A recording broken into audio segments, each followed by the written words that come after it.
Well, good evening, everyone, and welcome to BRASS 101, our fourth presentation of the season. Great to have everyone join us here tonight.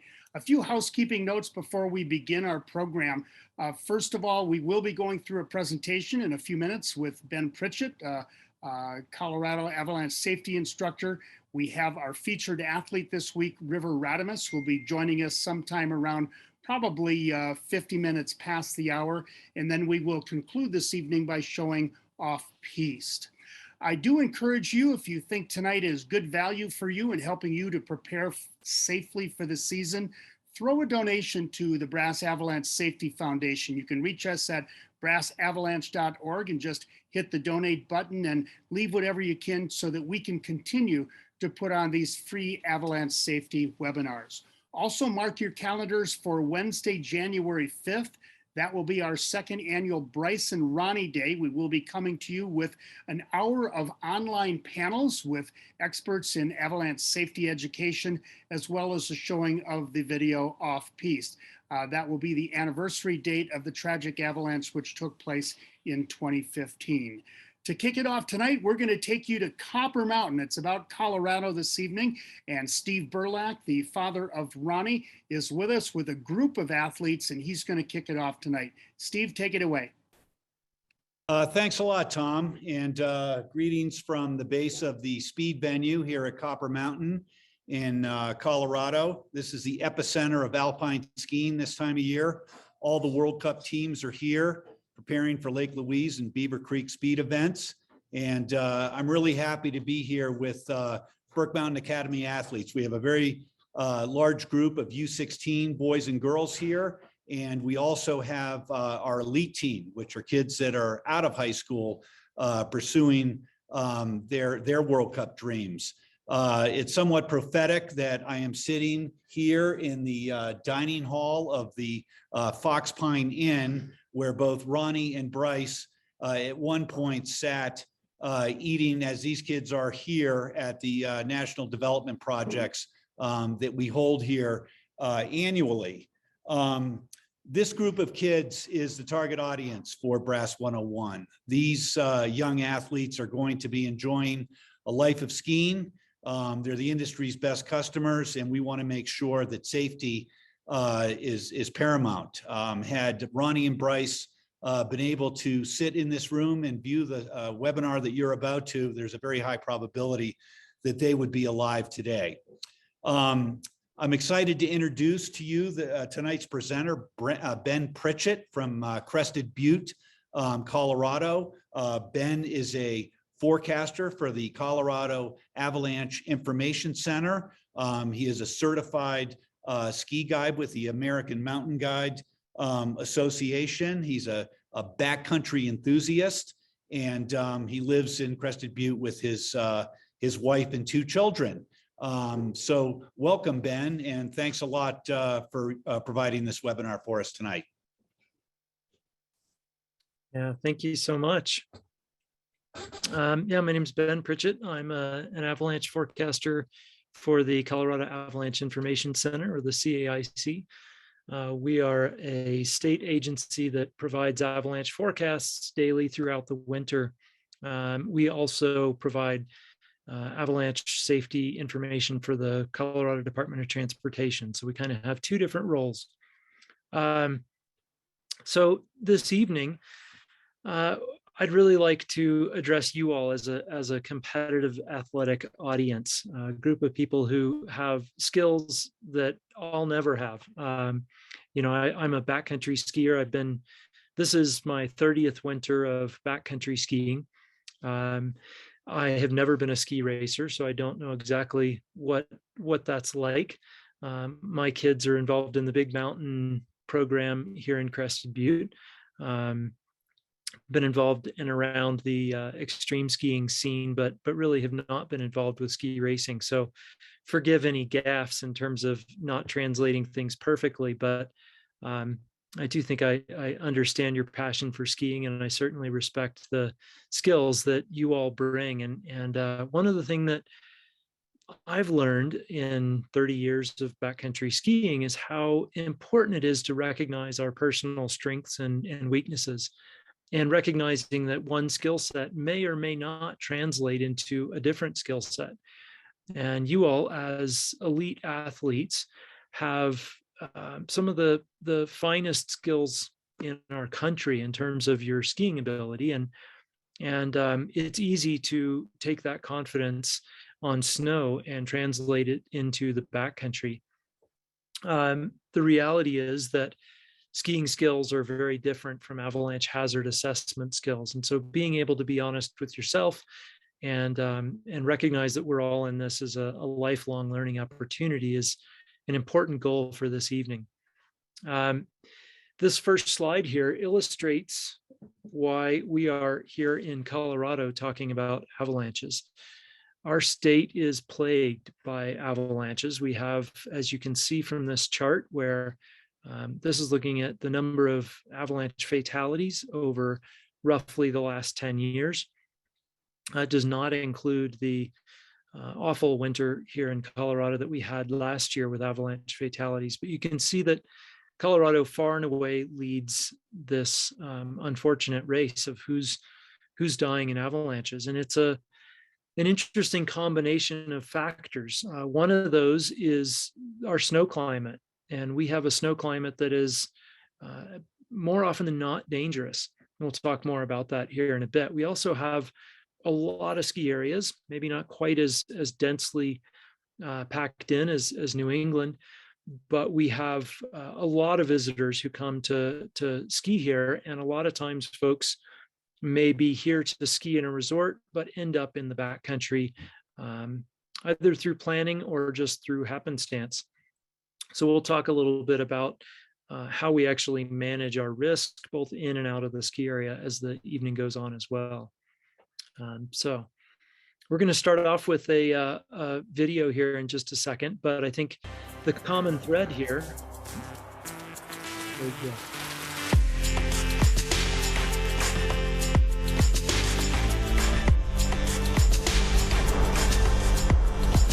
So what is an avalanche?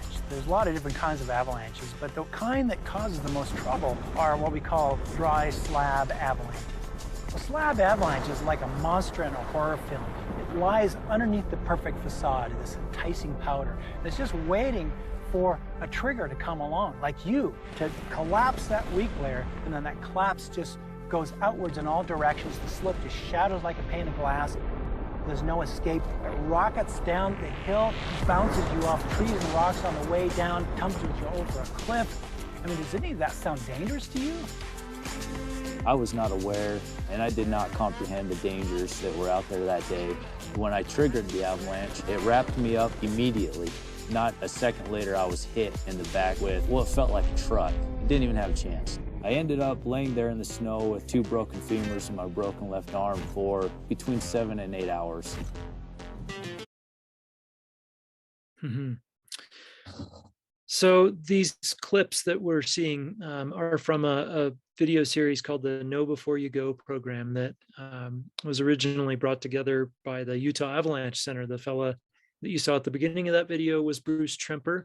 He was the director of the Utah Avalanche Center and helped develop this series. So the BRASS 101 program is built on top of the Know Before You Go program.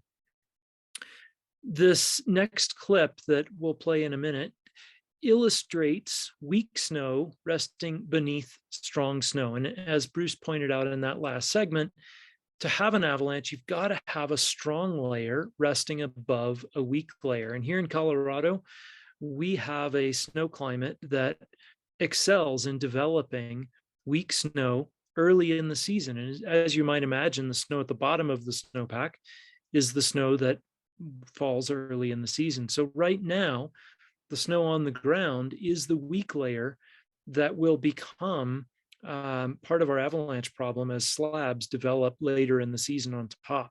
So that poor foundation oftentimes is built at this time of year. Let's take a quick peek at this video.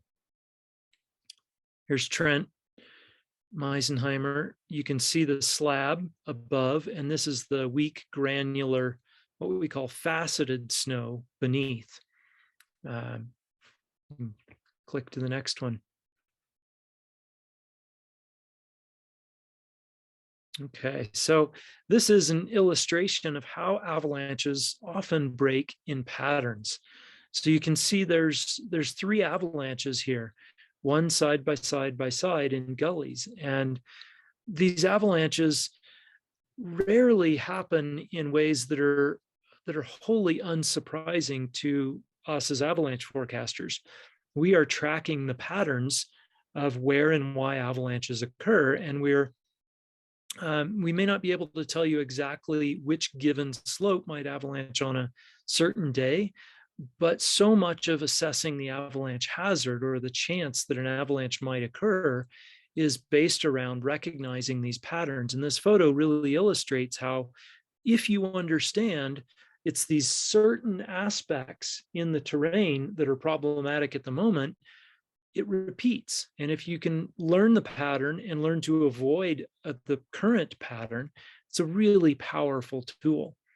Let's take a look at the next photo. So this is an illustration of an avalanche that may or may not look large to you.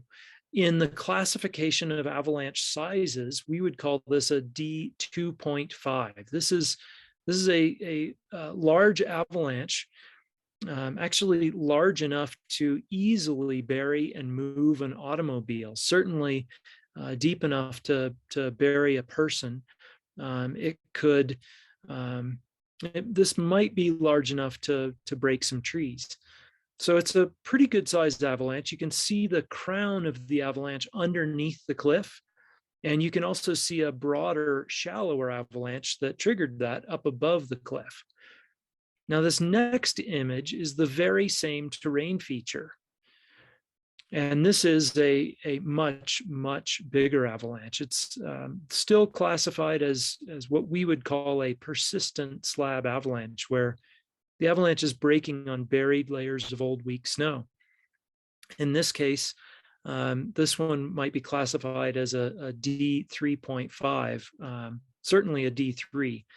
This would be large enough to break trees, and that's a very significant, very deep avalanche. The crown up there is in the neighborhood of over 20 feet deep. It's a very historic avalanche that broke in March, and it actually failed on a weak layer that was formed back in November. And go to the next one.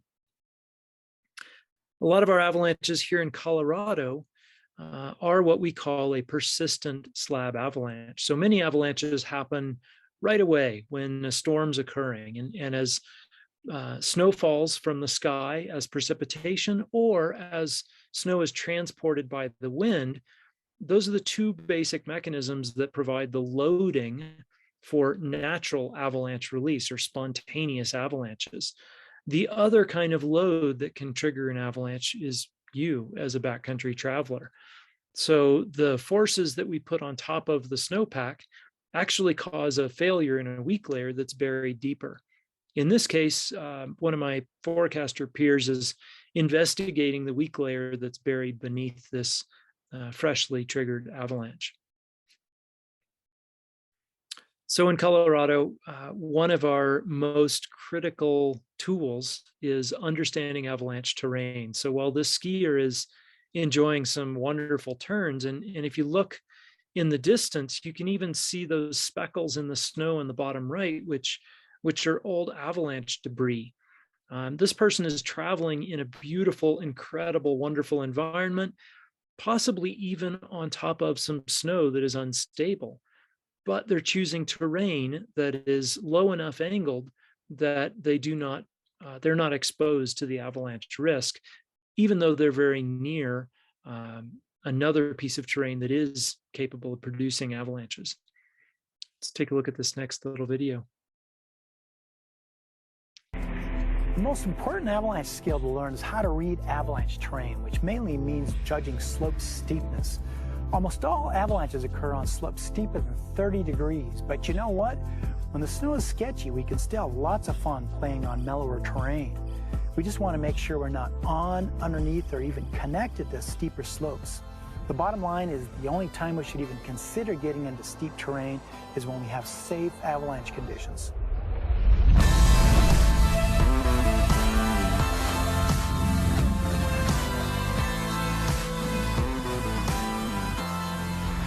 some slopes are going to produce much worse outcomes should they avalanche than other slopes. For example, if you're above a bunch of trees, rocks, cliffs, or you're going to get washed into a lake or a gully, the outcome of getting caught in an avalanche like that is much worse than if you're in some big wide open meadow. So the incline of the slope is the most important variable in learning avalanche terrain. So these numbers up on the screen right now, they represent different slope angles, 22 degrees there near the middle, some slopes in the 42 to 46 degree range in the cliffs, lookers right. So learning to both measure and estimate slope angle becomes a really crucial skill. And as ski racers or competitive skiers, you all have a ton of experience on slopes of varying degrees of steepness. And you can measure these slopes using apps on your phone, and you can do it while you're out training. You can actually look at ski runs and begin to understand how steep is this slope. So when we're trying to figure out, is it steep enough to slide, there's some general rules of thumb. If it's less than 30 degrees, we're generally in terrain that is underfoot, not steep enough to produce an avalanche. Now, we can be in a low angled slope or something less than 30 degrees and have steep terrain up above us that still threatens where we are. So understanding how connected we are to slopes above is a really important characteristic. But in terms of the slope underneath and whether we can trigger an avalanche in that piece of terrain, less than 30 degrees, we kind of consider in good shape.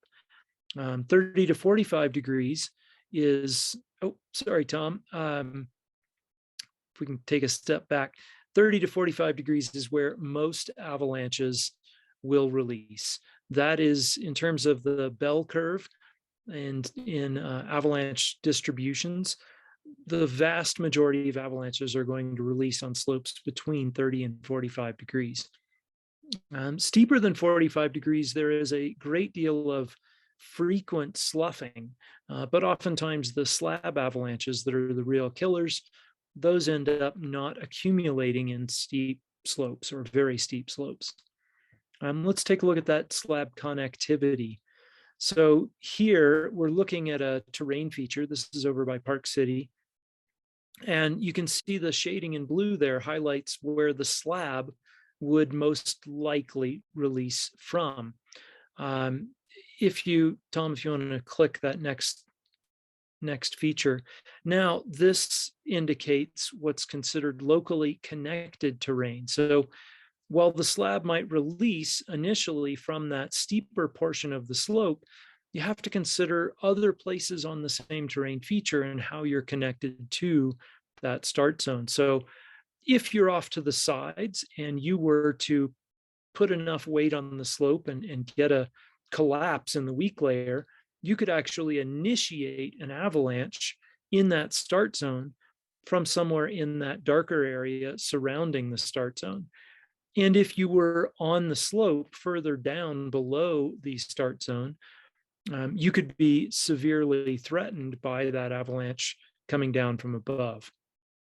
So understanding your connectivity within the terrain is a really important piece to learning avalanche terrain.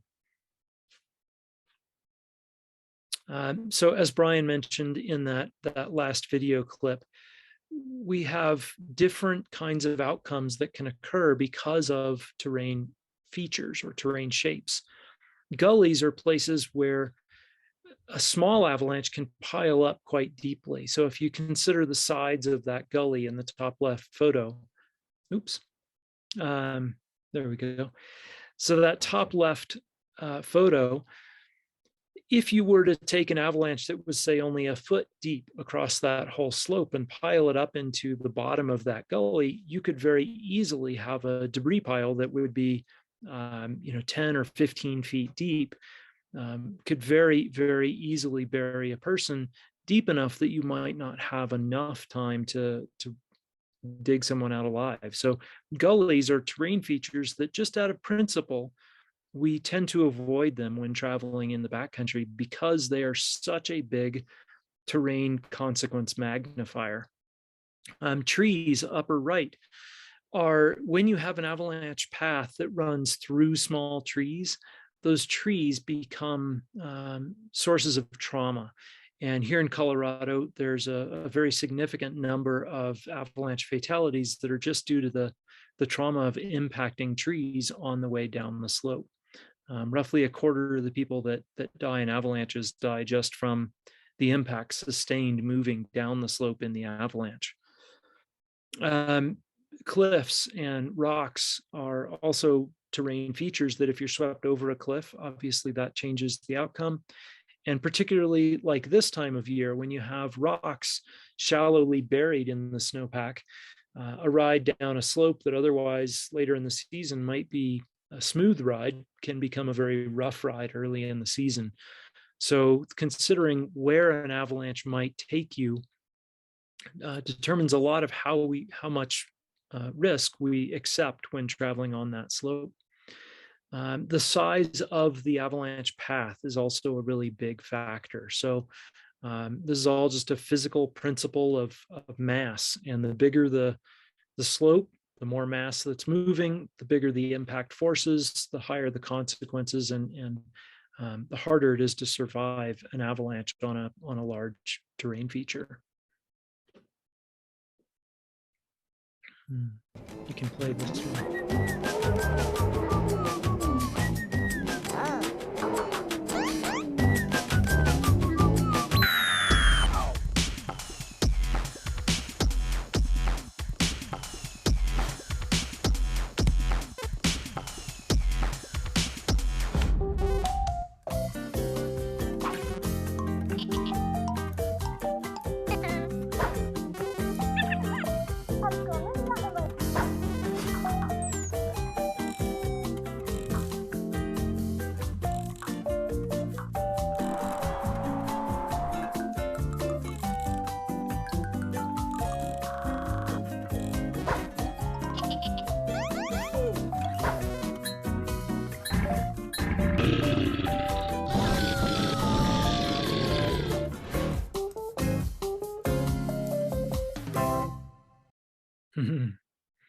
Okay, so that's a quick introduction to the topic of risk management, which is where we're going next.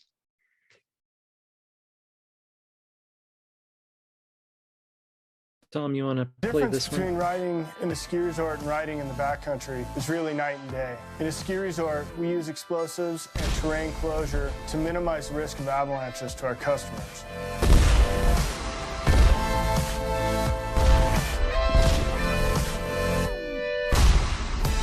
But outside the ski area, once you step just 2 feet over that rope line, you're in a totally different environment. Anybody that's going into the backcountry or thinking about going off-piste at a resort really needs to understand that it's a totally uncontrolled environment. There isn't any ski patrol, they're not bombing or doing any avalanche control. It can be really dangerous. So essentially you need to be, your own avalanche expert.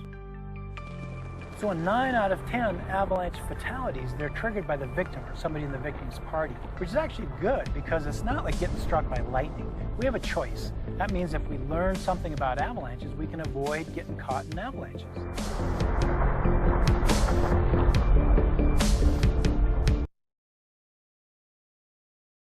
Okay, so we were talking about avalanche terrain, and avalanche terrain, it has really nothing to do with whether you are or are not inside a ski area. Avalanche terrain is simply terrain capable of producing an avalanche. What happens inside a ski area is that ski patrols take the time to try and initiate avalanches at times when people are not there. So they're doing it generally early in the morning before you get into that ski area terrain.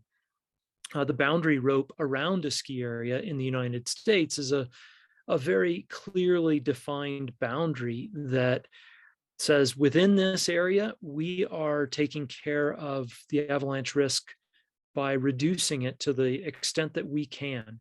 It's not possible to eliminate the avalanche risk inside of a ski area, but the avalanche risk is greatly reduced. the moment you step across that boundary, the moment that you exit the ski area, say you're in Vail and you go into East Vail, as soon as you do, you are now in the backcountry. And so, Tom, if you click that next slide, the concept is that side country it's a phrase that we've kind of gotten rid of. Ultimately, side country is backcountry. So the moment that you exit the ski area, even though you may be entering, having never put on skins and climbed uphill, you just skied straight downhill, right to a gate, exited right into what is actually the backcountry. And when you go into the backcountry, you're responsible for your own risk. And ski patrol is no longer trying to mitigate that avalanche risk for you. And that's a really important thing to understand here in the United States. As you travel to other countries, particularly in Europe, but really any area outside of the United States, the rules are quite different. Here in the US, we have this very clear-cut rope that defines which side of the line you're on. Are you inside a ski area or outside of a ski area? But you go into Europe and those boundaries are much harder to perceive. And so when you're traveling as a coach, as a racer, you want to interact with ski patrol and learn where are the areas that have been avalanche, that have received avalanche mitigation efforts, and where is the backcountry. Trying to understand that just by the surface of the snow is simply not possible. So it's a really important lesson to learn. When you travel, make sure to talk to the ski patrol and learn what is inbounds versus what is, as it's called in Europe, off-piste. Okay, so these are the 5 points of the Know Before You Go program. The concept here is it's an introduction to how do we actually manage our avalanche risk. Practically speaking, what do I need to do? How do I keep myself from getting caught in an avalanche? And so step 1, get the gear, and we'll take a look at that. Step 2, getting the training, getting the forecast. We'll learn what it means to get the picture and get out of harm's way. Go ahead, Tom. Thanks. So carrying avalanche rescue gear is absolutely essential for travel in the backcountry, and that includes travel outside of a ski area boundary. So if you're on a layover day at a race or a storm day at a race, and you're skiing inside the ski area, but you choose to exit into the backcountry, avalanche rescue equipment is absolutely mandatory. I would never travel in the backcountry without it. My kids are 11 and 14, and they travel in the backcountry quite often with me. We backcountry ski a lot. And they always carry avalanche rescue equipment. So the 3 components of it are the transceiver. That's a device that's worn on your body, and it's basically sending a radio signal all the time while you're out there. And then once you're buried, that signal continues to be transmitted, but your partners have the opportunity to turn theirs on to search, and they can come find you. These beacons work really well if you learn to use them, but they don't actually tell you exactly where the person is. They tell you roughly where the person is. And so that's why we carry the probe. So the probe then becomes the tool where we can actually poke someone. We can actually insert it into the snowpack and find the buried person, feel them, and now we have a direct lifeline to be able to shovel that person up. So those 3 tools, the transceiver or beacon, the probe, and the shovel are all absolutely mandatory every time we go into the backcountry. And so when I travel, even if I don't plan to go into the backcountry, that equipment is going with me on trips to ski areas, because you get to a ski area and plans change and you're like, hey, I'd love to jump the rope. Powder looks really good over there. The ski area is kind of beat. I don't want to not be able to go because I don't have my equipment. Okay. Avalanche safety can seem totally overwhelming, but there is a systematic step-by-step process that can keep you alive in avalanche terrain. Just knowing 5 basic things can prevent most avalanche accidents. Get the gear, get the training, get the forecast, get the picture, and get out of harm's way. Everyone who goes into backcountry avalanche terrain needs basic avalanche rescue gear. You need an avalanche transceiver, a shovel, and a probe. And you need to practice a lot to know how to use all of this gear, because your friend only has about 15 minutes to live buried beneath the snow. A lot of people also use an inflatable avalanche airbag backpack that will help them rise to the top of avalanche debris. How well does this avalanche rescue gear actually work? Well, for 1 out of 4 people killed in an avalanche, they're gonna die from trauma. They're gonna hit trees or rocks on the way down the slope. So avalanche rescue gear isn't gonna do anything for them. The rest of them die from asphyxia, from breathing their own carbon dioxide underneath the snow. But it doesn't have to be that way. If everyone wore an avalanche airbag backpack, as well as an avalanche transceiver, 2 out of 3 people who die from asphyxia would still be alive. The bottom line is, avalanche rescue gear will only save about half of us. But in order to stack the odds in my favor, I make sure to never go skiing without them. As Slatter. Yeah, so an avalanche.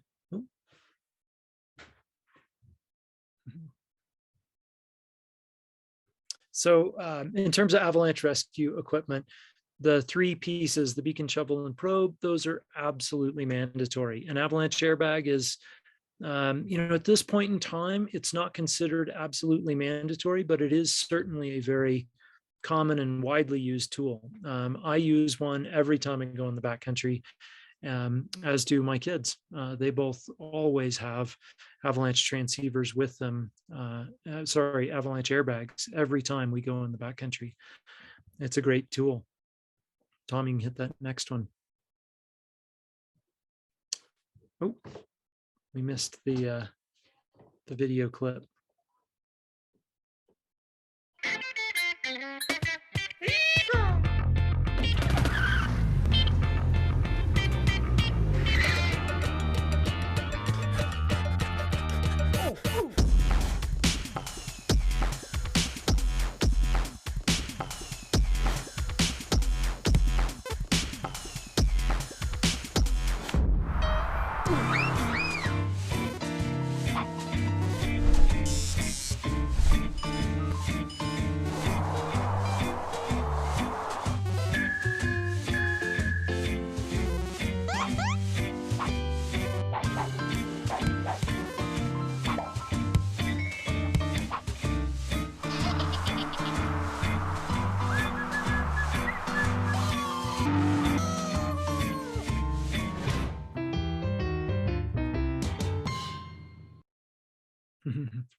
Yeah, so the last piece of equipment that always goes with us is our brain, and that's really carrying the instructions for how to use that avalanche rescue equipment. And it's not particularly complicated equipment to learn how to use, but if you're using it, you're going to be using it in an utterly stressed environment. And so the goal with avalanche rescue practice is to become competent to the point that you can go into autopilot, so that when you're needing to dig someone up, you're not thinking about how do I do it, you're just doing it.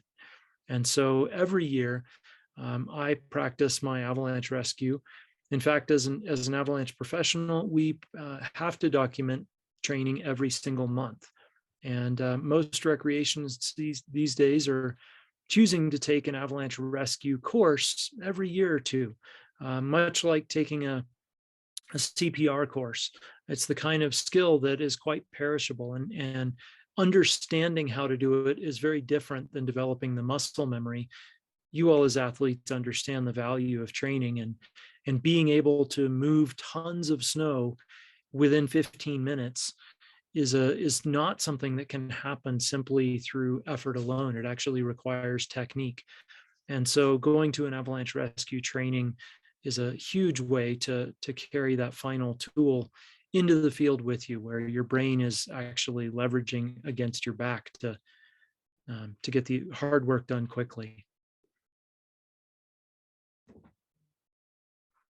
Okay, so an avalanche course is beyond just learning avalanche rescue. It's actually a multi-day program beyond the scope of like this evening, where you go out in the backcountry and you're going to learn how to make decisions. And the fundamental decision that you're going to learn to make is, where should we go? Where is it safe today? And so a 3-day Area 1 or Level 1 avalanche course is going to teach you a process that's repeatable. And one of the things that you'll learn as you spend more time in the backcountry is the value of process and doing things the same way over and over again. We're never going to become perfect with our decision making, but if we can reduce the variability in how we make decisions, through time, our decisions are going to get better. So now that you've got the gear, you've got to get the training. So when you take an avalanche course, you're basically getting keys to a whole new world. You'll learn about avalanche terrain, snowpack, weather, rescue. Essentially, you're trying to take the guesswork out of travel in avalanche terrain. As a first timer just coming in, it's really important to take the right classes and gain all the knowledge before going out in the backcountry. Getting the training isn't just taking an avalanche class. It's a great start, but really it's about practicing what you've learned. Make it a ritual. Make it fun. Throw down some lunch money and do some time drills. When it comes down to it, it's about having your friends back and knowing that they have yours. It's not just the skiers that need to get the training, because sleds are taking us further into the backcountry, so we really need to bring our avalanche skills up to the level of our rider skills.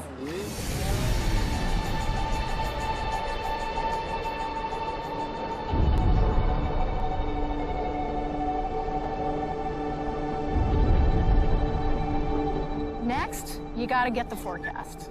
These avalanche forecasters are pros. They're going to tell you everything you need to know. They're going to tell you about the snowpack. They're going to tell you about the weak layers. They're going to tell you where avalanches are going to happen, where you can likely avoid avalanches. All that information is one click away. To get the avalanche forecast, visit avalanche.ca in Canada or avalanche.org in the States. Before I even get on the snow, I check my local avalanche advisory. So take the time, get the forecast. Mm-hmm. Great. So now that you've got... Oh. All right. So where can you go to get an avalanche course? ARI is the largest volume avalanche course provider in the country. It's a network of over 100 avalanche schools that all share a curriculum and ideas, and you can go to avtraining.org to see their national calendar. Avalanche.org is a one-stop shop. It's the place where you can go. It's run by the National Avalanche Center. You can get avalanche forecasts there, as well as you can find out where avalanche course providers are located all across the country.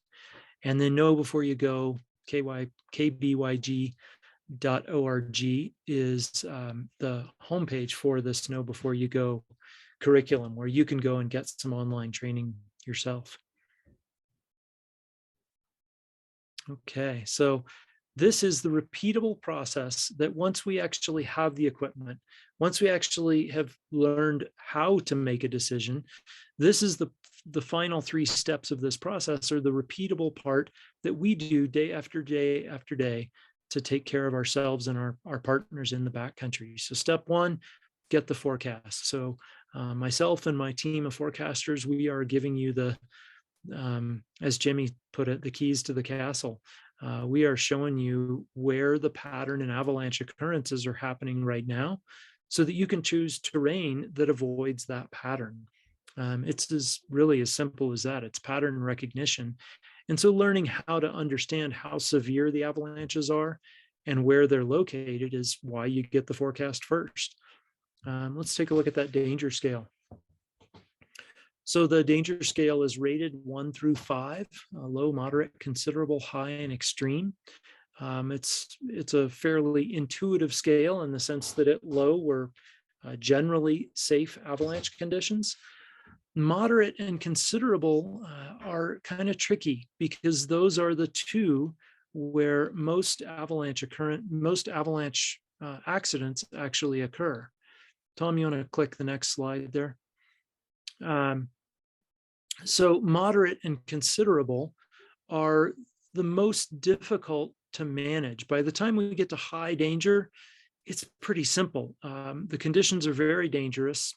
Everybody recognizes that it's time to rein it in, and many people consider that maybe they don't even want to be traveling in avalanche terrain.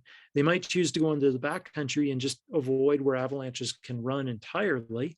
It's a totally reliable strategy, but at level 2 and 3, or moderate and considerable, that's where it takes a lot of nuance to understand these patterns about where avalanches do and don't occur. Tom, I'm going to share my screen here. And there we go. Okay, so I just want to show you the Colorado Avalanche Information Center's website. And this is here in Colorado, this is where you can go to get avalanche information. And so this is our homepage. The map here is also what you're going to see if you access this through your phone and our mobile app.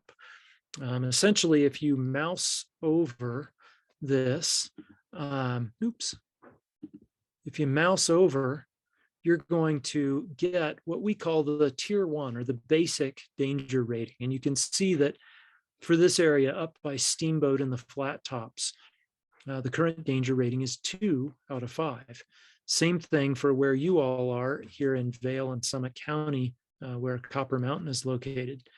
And then as we move on down the Aspen Zone, Grand Mesa, I live here inside this Gunnison Zone. My home's right about there. So you can mouse over and get kind of a quick, big picture of the danger across the state. There's been more snow in the northern part of Colorado over the last few weeks, and so the danger is higher in the northern parts of the state. Now, that's a pretty coarse look at things. So if we actually come in and click on the map, now it's going to take us to the detailed page, and we're going to get the danger rating broken out into elevation bands. So above, near, and below tree line. And then across Tuesday, today, this was the forecast issued this morning, and you get today's danger as well as tomorrow's danger. You get a brief description of what the current problem is. Here's what's going on. This is just a narrative, and then we provide it to you in graphics. This avalanche character is basically a description of the flavor of the avalanche. So is this breaking in old snow? Is this wind drifted snow? Is this an avalanche due to warming? So you can come here to learn more about the type of avalanche. And then this is an aspect elevation diagram. It's basically a two-dimensional view looking down at a mountain. So this is the top of the mountain, the middle of the mountain, and the outside of the mountain. So high elevation, mid elevations, and below tree line. And then the shaded portions are where the pattern and current problems exist. We show you how likely avalanches are to be triggered and how big they might be. And then we often annotate the story with a few images. And then we give a detailed weather forecast for, again, this is for tonight, tomorrow, and the next night. So that's just a quick glimpse at our avalanche forecasts. You can also come up here and come into weather, and you can pick the zone weather forecast as well and get details in the current in the current weather forecast. Great, I think that's probably enough for now. We'll go back to the slideshow, but I wanted to give you a look at our products here in Colorado. Awesome. Great, so we just took a look at that. What is the problem? Where is it located? And how is the weather changing that through time? Great, so we look at the forecast, And now that we have the forecast, it's time to start to understand how that actually plays into the terrain. And Tom, go ahead and hit the next one here. When you're traveling in the backcountry, you got to get the picture. What's that mean? It means pay attention. Look for recent avalanches. Listen for cracking or wumping that's taking place around you. Look for recent storm snow, wind-loaded snow. Look for rapid thawing. If you look for all of these things, you're going to get the picture. You're going to be a safer backcountry skier. Great. All right, so these are obvious clues, things that you can look for to help understand whether there is danger in the area. And one of the most important things to recognize is that just because someone has traveled on the slope in front of you and not produced an avalanche, that actually means very little. You know, in the backcountry, it's a very feedback poor environment. We can train hard, we can plan hard, we can make a decision. And after we make that decision, we actually don't know if it's the right decision or not. It's a very different environment than training for competitions, where you do a certain thing, you change your hand position, you change where you put your hips over your skis, you're making subtle changes to your technique, and you get reliable and quick feedback from the clock. But in the backcountry, we make changes in what we're doing, and we get no feedback right up until the point that we get the worst feedback. And oftentimes we really can't see that line approaching. So these obvious clues are ways to kind of help us recognize the danger, because really we're just looking at a big sea of enticing white snow. How do I know if it's safe or not? Let's take a look at those clues. So clue number one is recent avalanching. So if you see avalanches, particularly avalanches that are in the same kind of terrain that you hope to travel in, it's a done deal. You know everything you need to know. You know that avalanches could happen. So there is nothing more important than recognizing and looking for recent avalanche activity.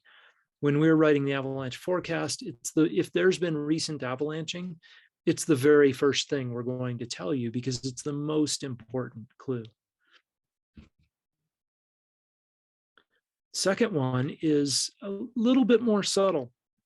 This example here with the giant crack going out in front of the guy riding his sled, that's a fairly dramatic crack. Most of the time, it's a much more subtle experience, but you feel this warmth and the snow collapses underneath. You see a shooting crack. Basically, what you just experienced was an avalanche, but on a slope not steep enough to avalanche. You just felt the physical process without actually being in avalanche terrain. So if you're getting cracking and collapsing, the snowpack is primed and ready to avalanche. When the wind blows, it moves snow. You can see on this building, there was a lot of snow that was on the looker's right side of this roof that has now been moved to the left side. If you picture that up on the mountain slopes above, the shadowed looker's left side of those peaks on the skyline in the background are the places where snow has been deposited, and those are going to be the most dangerous places. So looking for the patterns in wind drifting is a really, really important clue to the avalanche danger. When we get significant rates of rain or new snow, rain is a terrible, terrible thing because it's adding load to the snow, and at the same time, it's weakening the snow. So it's kind of a double whammy. Rain on snow is a no-go, end of story. Here in Colorado, when we get rain on a dry snowpack, that's a sure sign of avalanche danger. When we're getting new snow, what matters is how fast is it falling. So tonight, you may get a little bit of snow up in Copper, probably somewhere between 0 and 2 inches of snow overnight. That's really not going to change the avalanche danger at all. But if we got anywhere close to a foot of snow overnight, now that's a sure bet that the avalanche danger is changing through time. So About an inch of snow an hour is about the right rate. And once we get an accumulation of more than about a foot, that is enough snow to easily raise the danger. If we got 6 inches of snow and really significant wind, that might do it too. And then the last of these obvious, so-called obvious clues is a rapid thaw. We call this a cinnamon bun or cinnamon roll. But you see pinwheeling in the snow surface like this, and it's an indication that water is actually forming at the snow surface and draining into the snowpack, weakening it. So a rapid thaw, more than a handful of degrees in an hour, is a rate of change that's very significant for the snowpack. Okay, so the last of these clues, or the last of these steps, is how do we actually apply our travel decisions to reduce our risks? So how do we actually get out of harm's way? The image there in front of you, that debris pile is an unfortunate circumstance where several people died at once just outside of the Loveland ski area. And these folks were traveling up this creek, and they assumed that because they were standing in relatively low angled terrain, they were safe from avalanches. But what they didn't understand was that they were connected to a steep slope up and to the right that you can't see in this image. And they actually got a collapse where they were, and the avalanche came down from above and hit them and buried them in that gully. So getting out of harm's way requires an understanding of terrain. And then what do you do about that? Go ahead, Tom. You get out of harm's way in the backcountry by first avoiding suspect slopes and terrain to begin with. We don't want to regroup in avalanche paths, and we don't want to stop or regroup in runout zones. Some of my best advice I can give you is when we're out hill climbing and there's a bunch of us, don't go park right at the bottom in the avalanche path. Park on the outside, stay out of harm's way.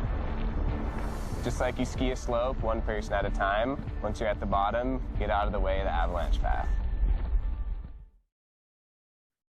Yeah, so learning to manage our position in the terrain, even after we've decided that we want to travel a given slope, we don't all travel that slope together. You can see in the image on the left, this person's gone up and gotten their snowmobile stuck on that slope. If a second person goes up to try and help them, now you've just raised the consequence to the group. Say you've got 3 people in the group. Right now, you have 1 person in an avalanche path and 2 people watching. But if somebody goes up to help that person, now you have 2 people potentially caught and only 1 person to dig them out, with probably not enough time to do that. So as a general rule of thumb, unlike the 2 skiers you can see on that slope who are both about to be hit by an avalanche together, the proper technique in the backcountry is to travel one at a time. Okay. In addition, we want to communicate with our partners where we're going to travel. Like actually look down the slope and say, okay, see that tree down there? I'm going to ski down left of that tree. As I go over the roll, you're going to lose sight of me briefly, but I'm going to pull out and go to the left, and I'll be in that big clearing there, and I'll give you a wave when I'm ready for you to come down to me. Radios are a great tool to use to help improve verbal communication. And we always try and keep eyes on each other as much as possible. Great. So human factors are things that can take our otherwise well-practiced, good process of making decisions and kind of derailing them. Things that are biases and our problems that we have in our own decision-making that manifest pretty commonly. One of those things is that we may not perceive the danger in the same way. One person read the forecast and they're thinking, wow, I went into the day, I'm kind of nervous about the way things might go today. I'm planning to make really, very, let's just say conservative decisions. And my partner maybe looked at Instagram and saw this great picture of somebody choking on powder, having a wonderful time. And they're coming into the day with a totally different perspective on the day. And so That's a very common source of decision-making errors, where you have two different people making two very different assumptions. So the way we deal with that is communication. Some of the other factors, just the social pressure, seeing you know, you want to get on that slope before other people do. You know, Instagram is a huge one. It's really changing the bar about how people perceive travel in the backcountry, and it's awfully easy to feel like you need to be pushing the limits when in reality most experienced backcountry travelers find that Instagram kind of warps the perceptions of how most people choose to travel. Go ahead. Okay, so communication is the #1 key. It works in developing any kind of team. And so when we're traveling in the backcountry, we sit down, we make a plan, and we talk about our plans. And before we actually do it, we talk about it. We say, here's what I'm going to do. And then we follow through with what we say we're going to do. Okay, so here's that summary. Get the gear, get the training, get the forecast, get the picture, and get out of harm's way. That is the summary message for the Know Before You Go program. And at this point, we've kind of thrown a lot of info at you, and really want to open it up to questions and hear what all you realize that need help with.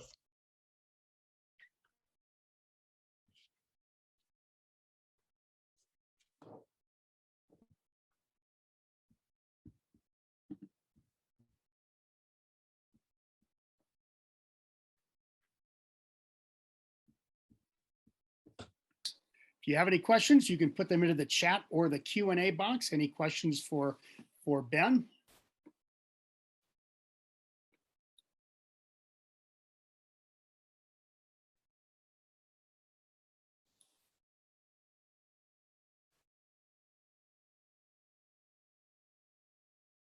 I think you did a good job, Ben, and nobody has any questions. I'm going to throw just one out to you while we wait for others to put a question. One question that's been asked quite frequently is, are there any particular apps that we should have with us in the backcountry that can help us in our decision-making process? Yeah, you know, two apps that I use a great deal. One is the forecast app. So here in Colorado, it's the app for the Avalanche Center itself. So that's a great one because it gives you the information about the danger. So it tells you about the snow. And the other critical app in the backcountry is your terrain tool. So some folks use CalTopo, Onyx Maps, Gaia, All Trails. Any of those will do the job, but or Fat Map, that's another great one.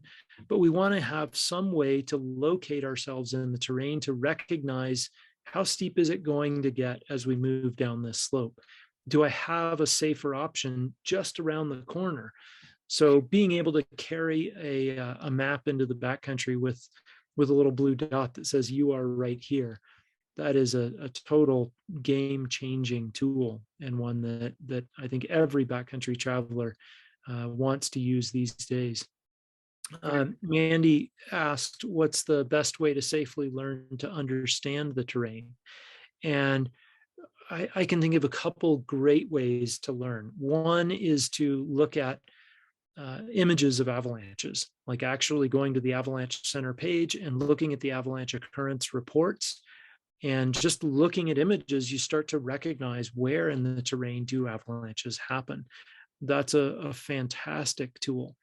One of the other important tools to learning terrain is to go out and measure. And if we always estimate, we're only ever going to kind of be good. If you go and measure, you will learn how to recognize the difference between a 28-degree slope, which can actually be really fun and quite safe, kind of like a blue run, versus a 34-degree slope that can be very dangerous, much like a black run.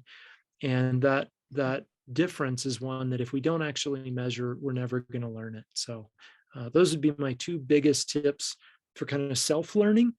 And then the fastest paced way to learn is to travel in the backcountry with a mentor or a guide or a coach, an avalanche instructor, somebody who can actually take their experience and help you interpret what you're seeing.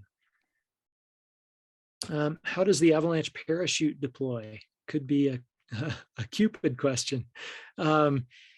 So the avalanche airbags actually have a handle on them. And so you pull the handle to deploy the airbag. And what we're beginning to learn is that these airbags have been around for about 15 years.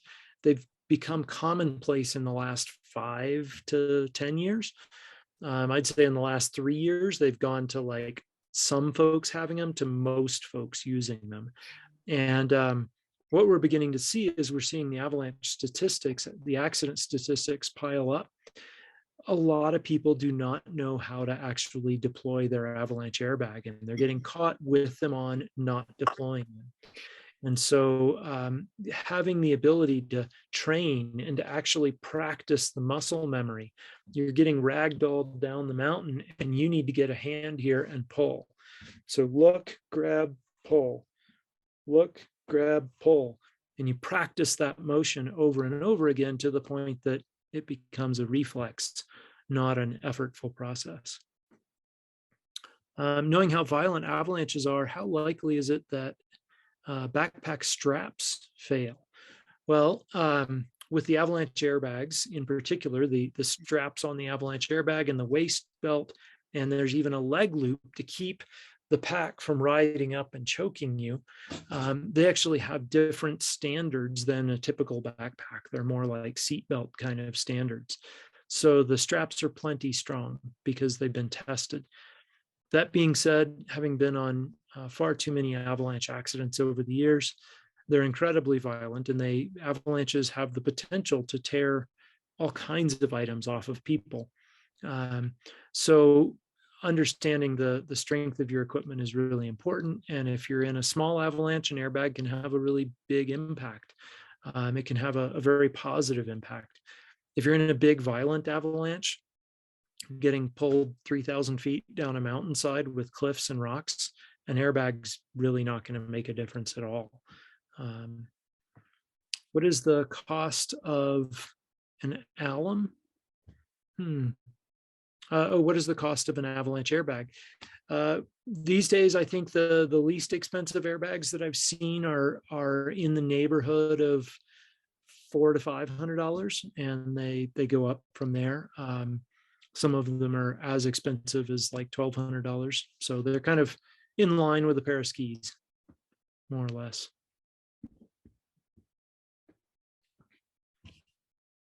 Awesome. Thanks for the questions. Great. We also have one in the Q&A if you want to take a look at that. Just a comment, but very important for all to understand small dangers, as I only coach 9 to 10-year-olds, and I'm going to incorporate these introductory ideas. Dar, good to have you on today, and thanks for carrying that message to your kids. Well, Ben, I want to thank you for coming on today. You have been a great instructor. It's been great to have you join our BRASS 101 team here tonight. We've had a good crowd online, those online and also those joining from Copper and other locations. So thank you very much for joining us. Yeah, you're very welcome. Thanks for having me. So that's Ben Pritchett, and I want to also thank some of our BRASS supporters. We have a number of them. I want to particularly thank Backcountry Access, BCA, Utah Avalanche Center, Colorado Avalanche Information Center, World Cup Supply, Sync Performance, and US Ski and Snowboard. And just a note for any of you who are US Ski and Snowboard certified coaches, you will be able to get certified ongoing continuing education credit for your participation tonight. Just let us know if you're interested. You can just send a note to info@brassavalanche.org. And we also encourage you, if you found this valuable tonight, tell a friend. They'll be able to go to the website starting next week to get all of these recordings, but also go to brassavalanche.org and pop a small donation if you can. Every little bit helps so that we can continue to bring these free avalanche education sessions to you. And with that, we're going to switch it over and welcome our good friend and U.S. ski team rising star, I'll say, River Radamus. And River, thank you for joining us tonight. Thanks for having me, Tom. I'm glad to be here. So where are you tonight? I'm in Copper, Colorado, doing a little training, getting ready for the season. Yeah, doing a little skiing. It's fun. Sweet. Well, it's really good to have you. To start out, I want to go back a few years ago now, and you started your career out with a bang. You got 3 gold medals at the Youth Olympic Games, a couple of silvers the next couple of years at Junior World Championships, and then a couple more gold medals. But, you know, you're a 16, 17-year-old kid. I mean, that must have been a really fun time for you. Yeah, absolutely. I mean, up to that point, I wasn't sure I believed the potential that I could make this into a career. And having those results early on really turned the corner for me, made me realize that maybe this was just possible, and obviously gave me a ton of love for the grand stage, you know, big stage of ski racing. So yeah, I'm super grateful for those opportunities and the results I had there. But I'm always pushing to, like, you know, not have those be the ones that define me, sort of. Yeah, well, that's an important point. I'm just curious, just one more question on it. As you know, you've experienced this. It does take a lot of hard work to continue up the ladder. And were those motivational for you to get you to maybe put in a little bit more extra work or work a little bit harder in the gym to make it to that next level? Yeah, absolutely. I mean, once I started to realize that maybe this dream was possible, it made me even more want to eke out every bit of potential I possibly could. You know, I think knowing from those results that I had that potential, I wouldn't be able to live with myself if I knew I didn't do everything to accomplish that potential. So on the World Cup, you've made it up to the higher stage, and it's tough going, but you've been popping through with some good results. But you went to Solden this year, 9th after the first run, ended up 6th on the day. What did that mean to you to all of a sudden be performing at that higher level on the World Cup? You know, it was special for sure. It felt like the culmination of multiple years of work, you know, where I felt like I had been progressively improving over these last couple of years, but results never go in a linear fashion like that, you know. So it took a lot of determination, a lot of self-motivation and enjoyment of the process, you know, knowing that I'm putting in the work, I'm doing everything right, and eventually that sort of thing is going to pay off. And having it pay off like that at the first race of the season definitely feels good, and it's even more motivational to keep pushing, keep doing everything I can in training to get more of those results. I know it's not linear, you know, like I've had better skiing than my results in the past. I'm going to have bad results in the future and good results in the future. And as long as I keep doing the preparation work, I'll have more good days than bad days, I feel like. Speaking of the preparation work, you are at camp right now in Copper Mountain. You'll be heading back to the World Cup in a little bit. But what kind of things do you do in this final preparation camp at Copper to get you prepared and ready for the bulk of the World Cup season and also the Olympics coming up this February in Beijing? Yeah, I mean, so after Copper, there's a pretty big lull before the next races of the season. So it's a really nice reset period, so you can address what things went well and what things went poorly in the first race of the season. And it's really the last time you have in the season to make a meaningful impact on your skiing. In season, it always feels like you're going from race to race to race, and it's more maintenance than anything else. So I've done a ton of analysis on my skiing, and I'm going into work every day, going on the hill, like really focusing on these are the things I need to improve. This is the tactical goal I have today, the technical goal I have today, and how I'm going about it, really linearly, because I know I need to maximize the time I have here so that I'm skiing in the best shape I possibly can before the heart of the season starts.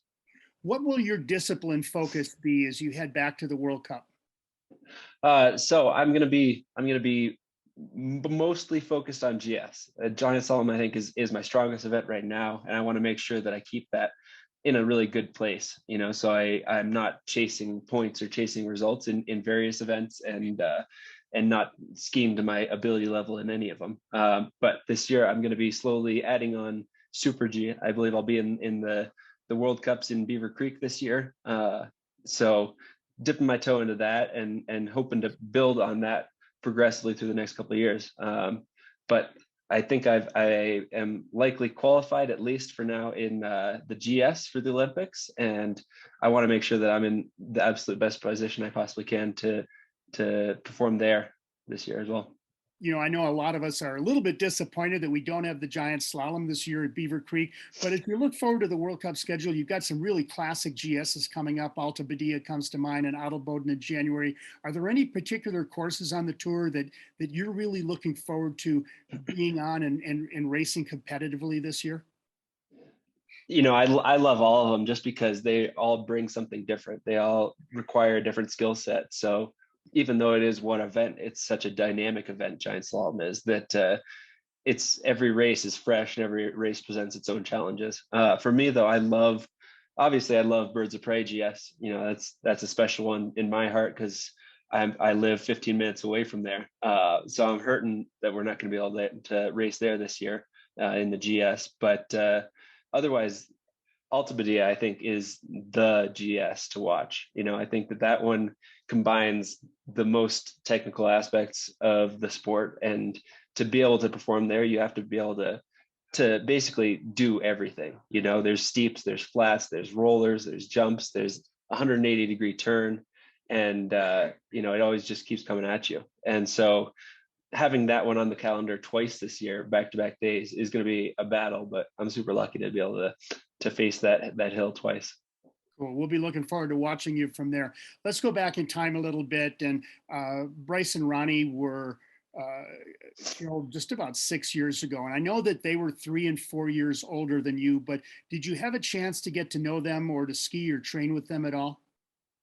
Yeah, I was in Solden at the time that it happened, and they were like mentors, people that I looked up to on the team. That was my first season on the national team, seeing those guys up there, and you know, they had incredible results. They were both stunning skiers, but when I got to know them, they were such kind and loving guys. You know, like they always like took me under their wing whenever I came up to them and asked for advice or anything like that.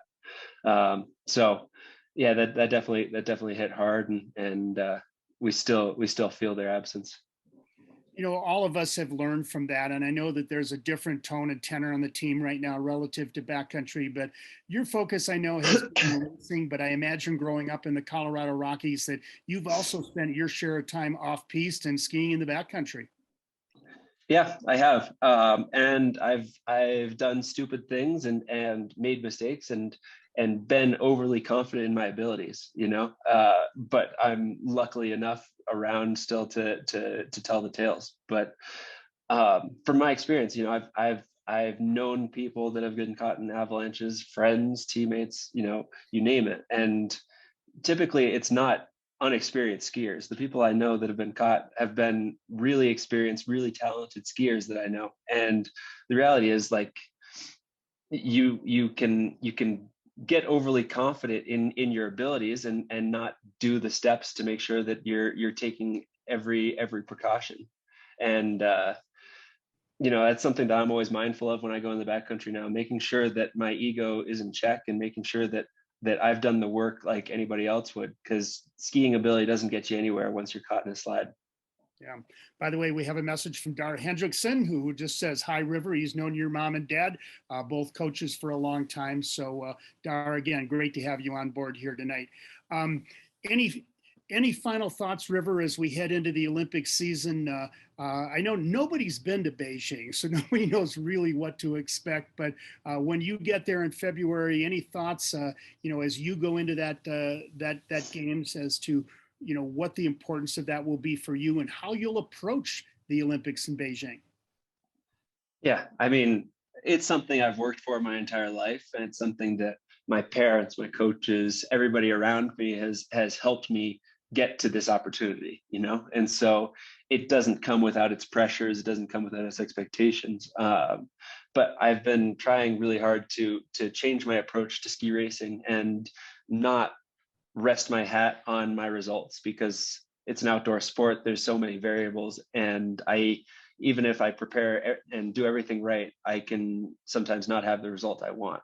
And I've made mistakes and had results better than I expected. You know, it's not a linear sport in regards to like input equals output. But I'm trying really hard to make sure that I take pride in my work, take pride in the preparation, and make sure I'm doing all the steps right.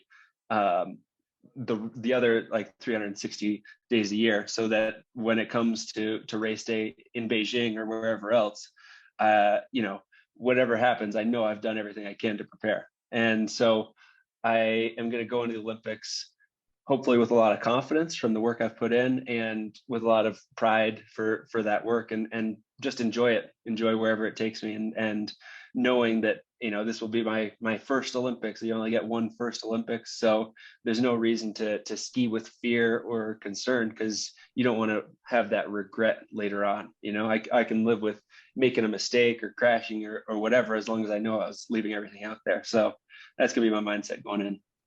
Well, River, you will have a lot of fans back here in the States cheering you on. We'll be watching for you this coming season. Have a great camp at Copper. And thanks for stopping by and talking to us here on our Brass 101 workshop. Thanks so much for having me, Tom. I really appreciate all the work you guys are doing to raise that awareness. Thanks very much. River Radamus joining us from the training center in Copper Mountain. We're going to close out tonight's Brass 101 webinar with the showing of Off Piste. And this was a film that was produced by the families 4 years ago. It's a poignant look, and it will be a little bit of a difficult look because it recreates the accident and has some very, very realistic scenes, but it does drive home the important messages of safety. And that's what we're here for tonight. So sit back and absorb the next 13 minutes in Off Piste.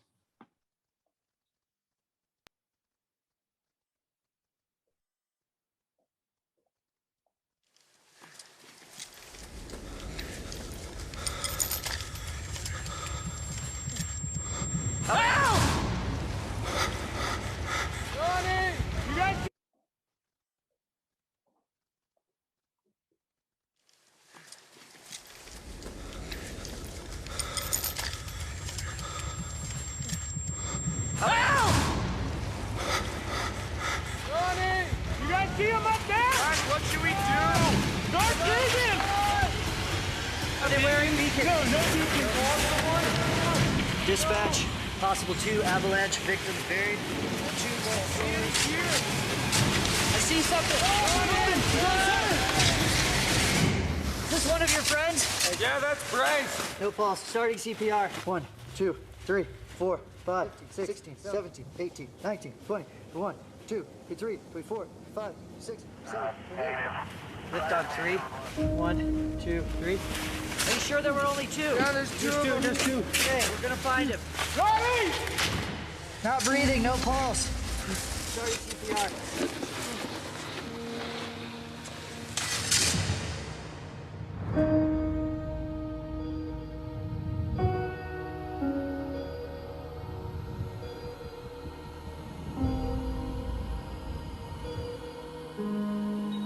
Can turn deadly in a matter of seconds. It's hard to believe that such a tragedy could happen. The accident has left many in the skiing world in shock. Tragic news tonight as 2 elite skiers training for a spot on the U.S. Olympic team are killed in an avalanche. Rescue crews from Solden were on the scene immediately with multiple helicopters. Our thoughts and prayers are with those who are apparently lost in this specific incident.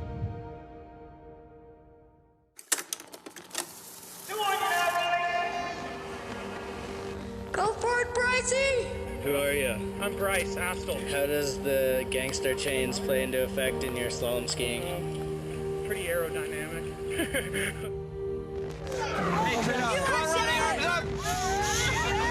Happy birthday to you.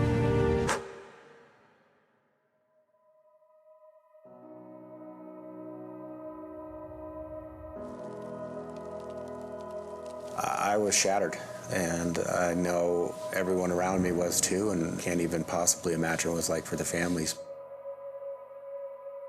Losing Bryce and Ronnie was a huge hit to the U.S. team. They're the next generation. These 2 guys were the best in their disciplines. Bryce in slalom, Ronnie in downhill and Super G. They were the next up-and-comers. They could be the guys competing in the Olympics.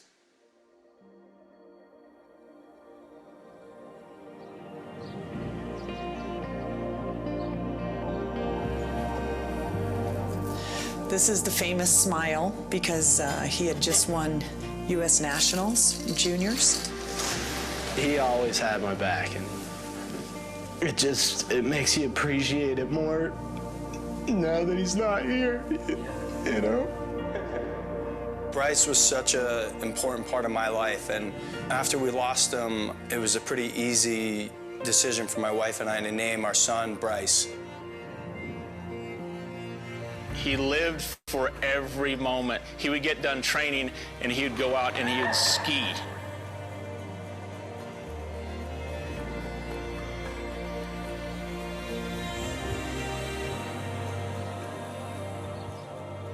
This is a card that we made up at the time we lost the boys, and it has Bryce so amazing on skis and Ronnie in his element going 70 miles an hour through the air.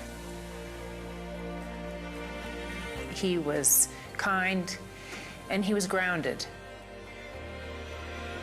Ronnie, he was always just a jokester. He wasn't afraid of the World Cup vet. He would just always speak his mind to me, and I love that about him, you know? Watching him laughing just made me think, wow, I have the best brother ever. He was a good teammate, he was a good friend, a good son, and we had a lot of fun together. January 1st, 2015, I took Bryce to the airport. He was going to hook up with Ronnie Burlack and the rest of the U.S. ski team. They were going to Europe to train for Europa Cup. We got to Solden, and it had just snowed a lot. Obviously, there's no training because there's so much snow. So we sent everyone out to go ski around and have some fun. Just seeing snow that's untouched and being like, this is a dream come true. We were having an amazing time. We could see the bottom of the valley, we could see the road, so we started skiing. I just remember skiing across this face, and all of a sudden, I just heard cracking.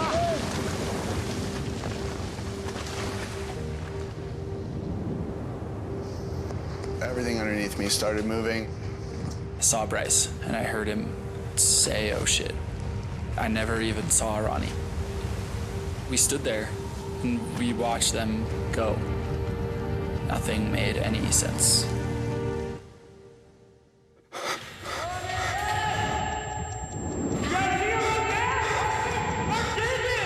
Then it just instinct took over, and there were people who had skied down right before us who saw everything and pulled out their transceivers. Are they wearing beacons? No beacons. No avalanche equipment. I need shovels. That was when I realized how stupid we were being. Okay, does anybody have a probe? We're at the bottom of Solden 1. We need helicopter, 2 more patrollers, hasty team, then AED. Probably took 15 minutes for helicopters to come in. I was pretty aware that it had been too long. The first thing that appeared was Bryce's boots sticking up out of the snow. He was upside down. His boot was 6 feet from the surface. Came across Ronnie a few minutes later. Ronnie, we got him. Did you get him out of the hole? That was an image that I'll never forget.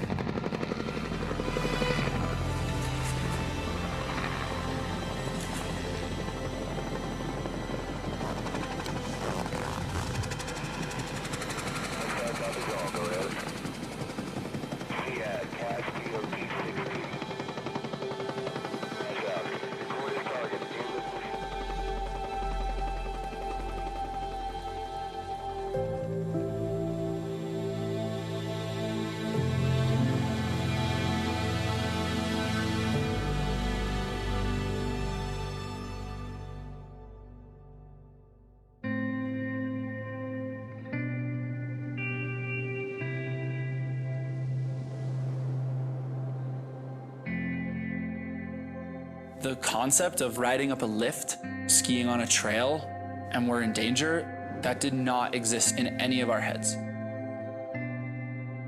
The coaches and the boys did not receive any orientation or any training regarding the dangers of skiing in Europe versus skiing in North America. None of the young men in that group knew the difference between on and off piste Off-piste in the United States is defined as out of bounds, going through the gate, going under the rope. That's not what the rules are in Europe. When you are off the groomer, you are off-piste. In Solden, the day before the avalanche that killed Bryce and Ronnie, there had been heavy snowfall and strong winds. What that did is it put a lot of weight on top of the snowpack, which was fragile. Once these skiers got onto that slope, it couldn't support the additional weight. That weak layer fractured over a wide area, and that slab came crashing down. It produced debris that weighed almost 7 million pounds, the same as almost 10 747s. It takes all of 20 minutes to learn and to be educated. You want to make sure you're prepared. There are 5 points that are always really good to remember. You want to get the gear, get the training, get the forecast, get the picture, and get out of harm's way. First, you need the gear. Going in the backcountry, you need a beacon, a probe, and a shovel. And unfortunately, that day in Solon, the boys did not have that. I would have done anything for rescue gear, especially a shovel.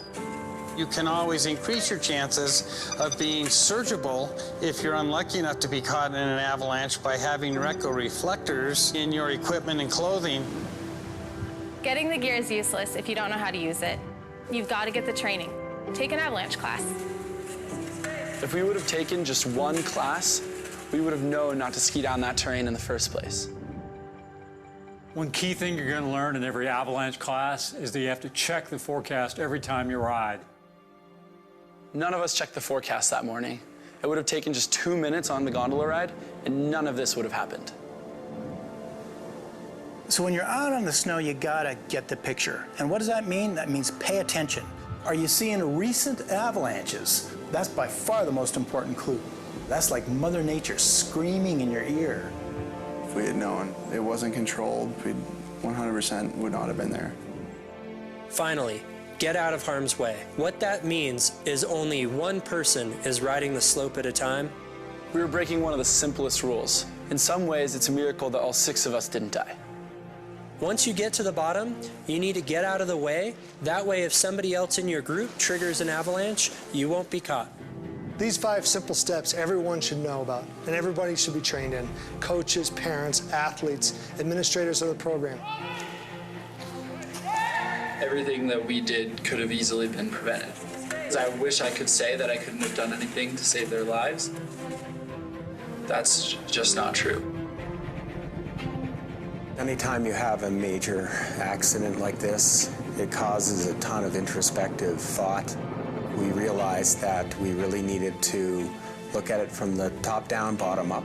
How can we make sure everybody's more educated to avert and reduce the chance of anything like this ever happening again? That's why we at BRASS are creating avalanche education specifically for coaches and athletes. We're also creating snow safety policies to be followed by ski racing groups. Ski racing is definitely a dangerous sport. But what we're going down is a really highly regulated area. You have all the fencing, you have the snow prep, you have all these things that are out there to keep you safe. You get out there in the backcountry, there's none of those luxuries. For the people who assume that just because they know how to ski terrain or they know how to rip down a mountain because they ski downhill, it's a very different beast. Don't let this happen to you and your family. Get educated, get out there, so we can keep skiing for Bryce and Ronnie, so their legacies live on.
as we watch the final credits, I want to thank all of you again for taking the time to be here tonight.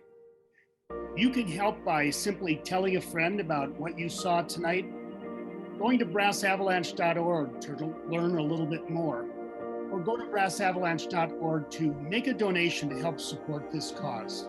It's an important one to keep us all safe. With that, we wish you good night, and thanks again for joining us here on Brass 101. Good night, everybody. Thank you.